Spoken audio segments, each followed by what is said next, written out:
Picture this. One moment you're on top of the world. You're a Roblox developer and your game is doing insanely well. Every day it's crushing new milestones. You're gaining players uncontrollably. You're making so much money, but most of all, you are happy. You're finally happy that your game is doing well, and for a moment it seems like it's all fine. However, the next day, your game starts losing players, people start hating it, and it seems like your game has been falling off. But it's not because people got bored or that the game just sucked in the first place. Because of you. In today's video, we're going to be going over a couple Roblox developers that ruined their own game. Whether it's the fact that they were lazy, they had bad online behavior, or they just did something else to simply ruin the game, these developers went from being the biggest stars to being forgotten. Meet Big Games, one of the largest studios on Roblox. If you check their group, they have over 30 million members all combined on each of their groups. However, if you look at the player count of any other games, you'll see that it's consistently below 1,000, and on the rare contrary, there are games that do hit 10,000.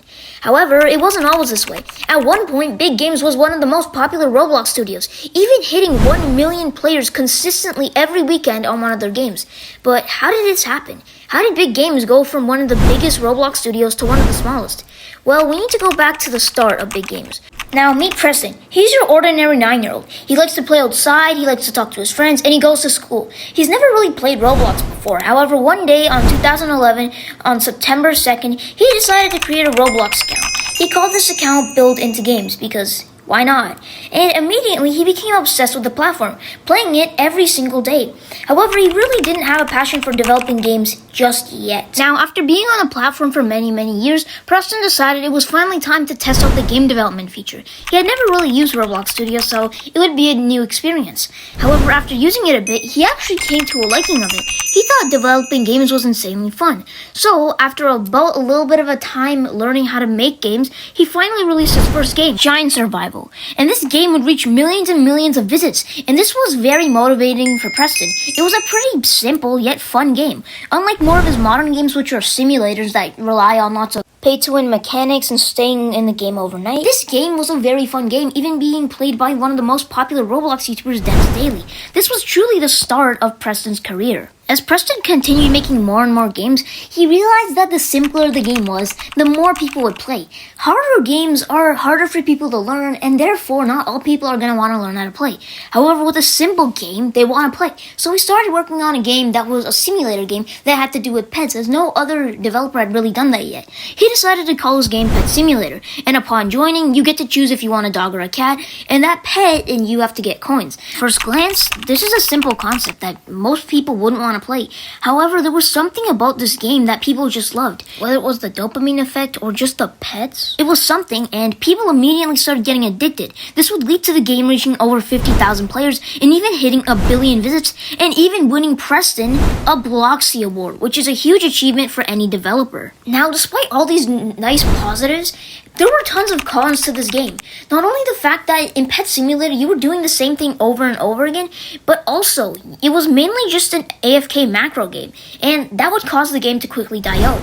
Not to mention the fact that the more Robux you spend, the more you would progress. It wasn't major pay to win, but it was still sort of pay to win. This would cause the game to die after about a year, and Preston immediately started working on another game, that game being Pet Simulator 2. As crazy as it sounds, Pet Simulator 2 did not do that well, and Preston feared that his game development journey would be over.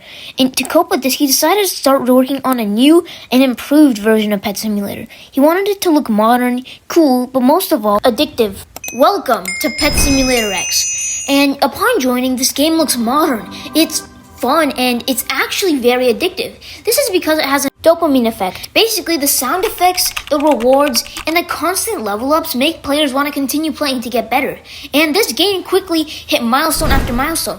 It was the first game in the Pet Simulator series to reach 100,000, 500,000, and 1 million. For a while, it even held the world record of players, being at 1.4 million back in 2023. That was considered pretty insane back then. But unlike Pet Simulator 1, where it wasn't too pay to win, where, the game wouldn't rely on constantly spending money, this game was extremely pay to win. And I mean it. To get better in the game, you simply needed to spend Robux on things. And this definitely made a lot of players hate the game.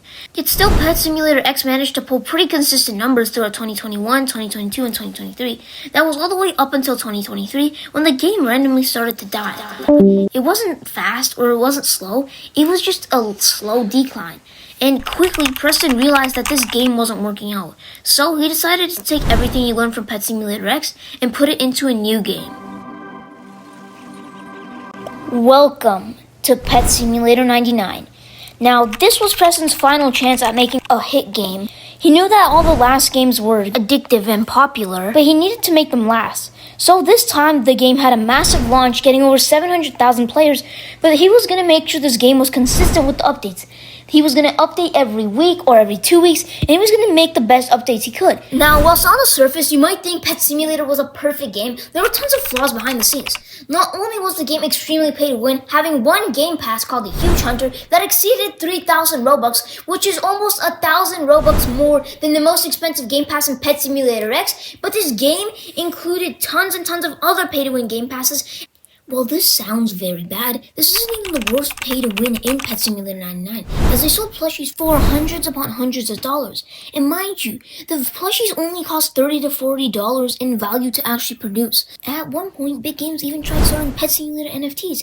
And at this point, people had realized that big games had only cared about money. They didn't care about the fans. They didn't care about making good games. They cared more about the money than the actual people playing their games. At this point, we're in June of 2024. Pet Simulator 99 starts getting hate, and the reasons are pretty valid. People don't like how pay to win and how much gambling is involved, and Preston realizes he needs to do something about this.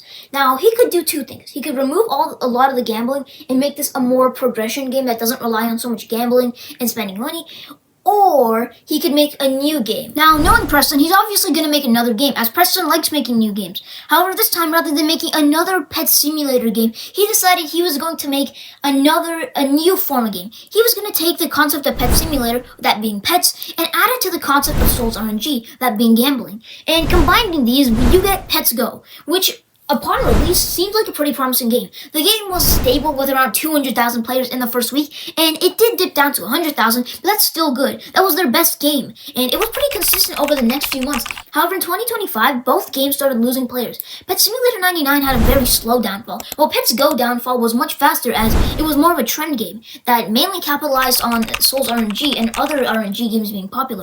And when it seemed like it couldn't get worse, Preston left big games in August of 2025. Though in October of 2025, the development team started trying to develop the game again, trying to make more updates. And while this did sort of work, they got to 70,000 players back in October. The game has since then lost all of its players due to the lack of consistency. Even when big games tried to do the same thing with Pets Go, making a game called Steal a Pet, capitalizing off of the Steal a Brain Rot trend, it didn't even work. The game barely can pull 100 players, and the game never went too far. So it's clear that one thing is true.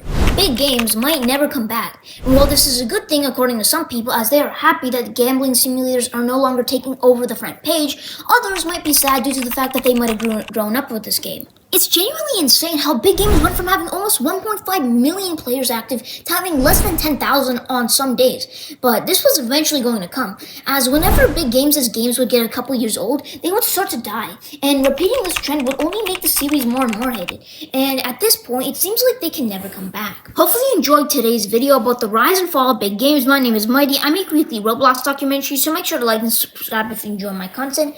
Anyways, hopefully you have a good day, and Mighty out.